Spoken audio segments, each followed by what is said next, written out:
currently there is a great focus on rail PSU IRCTC for a simple reason that we have seen that IRCTC is running special circuit based train back to back, and there are many more trains in the pipeline. So what is the planning and how they are going to execute it? So on these, joining with me is Rajni Hasija, CMD IRCTC.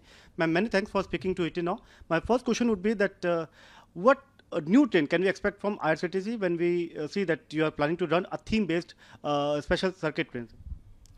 There is a scheme started by Government of India, that is Ek Bharat Shresth Bharat. Under that banner, Dekho Apna Desh is also part of that.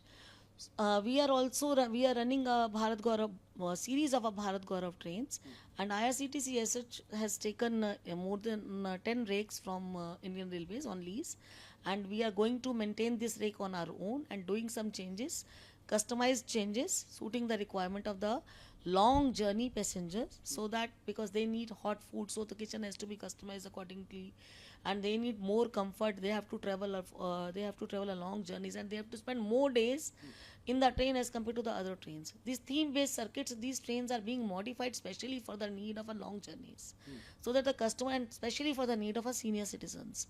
Gradually 4 of such rakes have come out, and they are on the track. Rest of the rakes shall be out by May.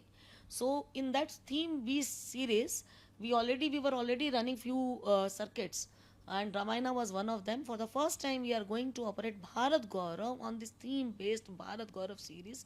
Ramayana circuit is also on the track from 7th of April. So we have been able to sell nearly 80 seats of that. Few seats are left. Hopefully, will be sold in few more days. And there are other circuits which we are also operating. As of now, we were operating in the previous years only the 80 trains in a year. That too on a demand. We used to ask rake from the railways. Railway used to provide us, and then we used to indent the trains and then sell them.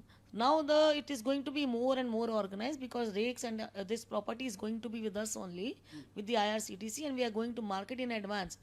Not only the passengers are going to be benefited out of the customized stock and the customized itineraries, from the revenue perspective also, the IRCTC is going to be on a beneficiary side, because earlier we were operating only 80 rakes, 80 trains in a 80 to 90 trains in a year. Now we would be running nearly 300 trains in a year.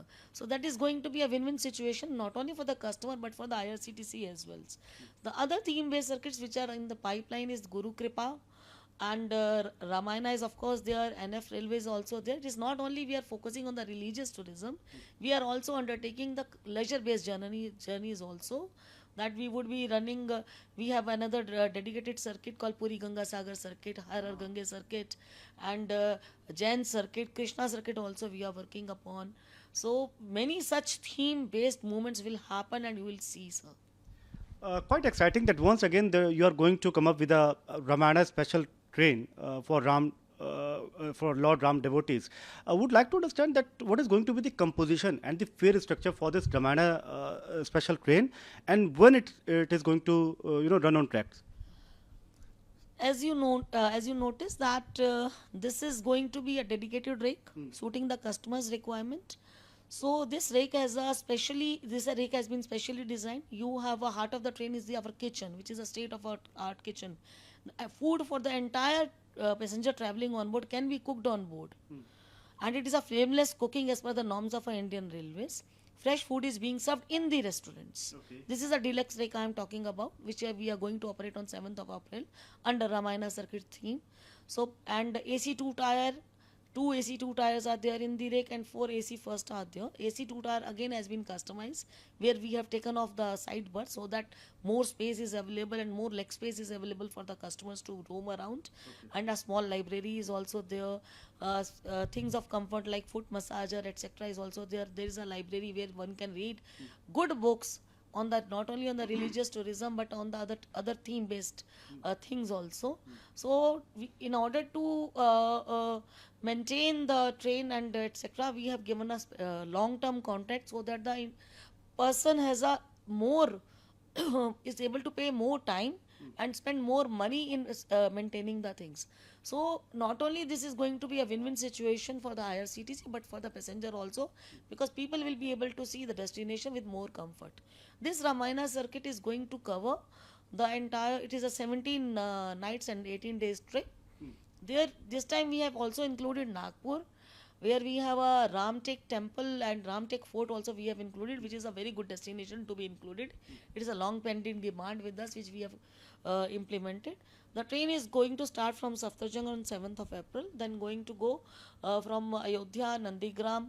It will go to Sitamarhi. From Sitamarhi, we'll take it to the Janakpur. Then from Janakpur, we come to the Buxar, Ram Rekha Ghat, and Rameshwaram temple is also there. We're there also. From there, we come to Varanasi. Varanasi mein we have Kashi Vishwanath temple and the corridor, and that Mangadi Tulsi Mandir, and all such destination. After covering, we come to Nasik, and then Hampi also we would be visiting Anjani Maka temple, and then we go to Rameshwaram, then we come back to Bhadrachalam, then from Bhadrachalam we come back to Nagpur, then Nagpur se we come back to Delhi. So this is the circuit we are going to cover. Ma'am, what we understand that 300 more rakes for the next entire financial year, and we have also seen that tourism is quite picking up. Would like to understand that how it's going to, bringing positive results for IRCTC in terms of revenue. What you anticipate? What you analyze? The more train you run, the more profit you get. So it is going to be beneficial for IRCTC in any case, because as compared to 80 trains in a year in the previous time, and the COVID was even bad. So we are going to have a very good revenue prospects from these trains. Okay. Talking about the catering side, would like to understand that after the unbundling of catering services, when you are allowed to decide the rates as well as what is going to be served to the passenger, has it brought in some positive results in terms of revenue and other things? See, with the menu change, the license fee doesn't change. So as far as menu does not have an impact on the change. But with the changed menu, the opt-out percentage gets reduced. So in a way, customer gets benefited and less complaints happen.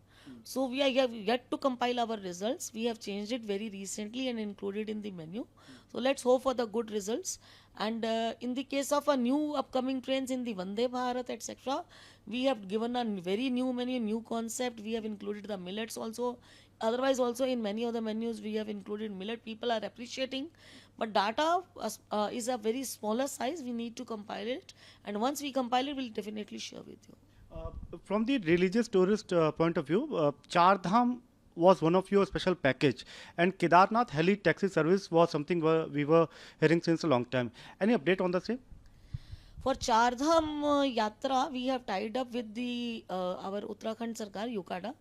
We are going to work for their portal, and as a system integrator, IRCTC is also there as a system integrator. We are going to, those heli ticketing booking will be soon available on our website also. So that is a change, but ultimate control is with the UKADA only, Uttarakhand Aviation Authority. So we are we are assisting them. The Char Dham Yatra, yes, it is very much there in all forms, whether it is train movement or air movement. It has been one of the very big hit itinerary that we are going to operate from anywhere in the country. When I talk of the circuit, it is not confined to Delhi, sir. It is confined to all parts of the country. Like we have 5 zones. We have one south zone that is Chennai based. There we have our rake is based at in the Kerala, and we have another rake. 2 rakes are based at Delhi, and 2 rakes are one rake we have based at the Gorakhpur. So we are trying to, and 2 rakes we have. One rake is in the South Central Railway. The base is Sikandrabad, from where very recently we have operated 3 back-to-back departures of the Punya Yatra we have planned, and it was such a good received product that we have to launch back-to-back itineraries in the South Central Zone. In Bilaspur also we are going to have. Likewise in Indore also we are going to operate. So there are more than 11 cities where we would be running these rakes. Okay. My last question would be just to understand that what sort of upgradation has been done so far, because there has been talk that currently your online reserve ticket booking is somewhere close to 82%, and then there are some back-end operations which are going to scale up the capacity as well. What we understand as of now that you are planning to take it to beyond like 85% in this financial year itself. Anything that you want to share on the same? Well, efforts are always on, and development is a continuous process. First is that Tatkal challenge is also there, that we are handling that whatever we are upgrading our infrastructure on a continuous basis. Every day one or new tender is coming up, and we are finalizing it fast so that we are able to meet the requirement. part of our portion will be going on the cloud, so that the last minute challenges in the Tatkal may not be there. This year we have planned that. Hopefully that will be implemented soon.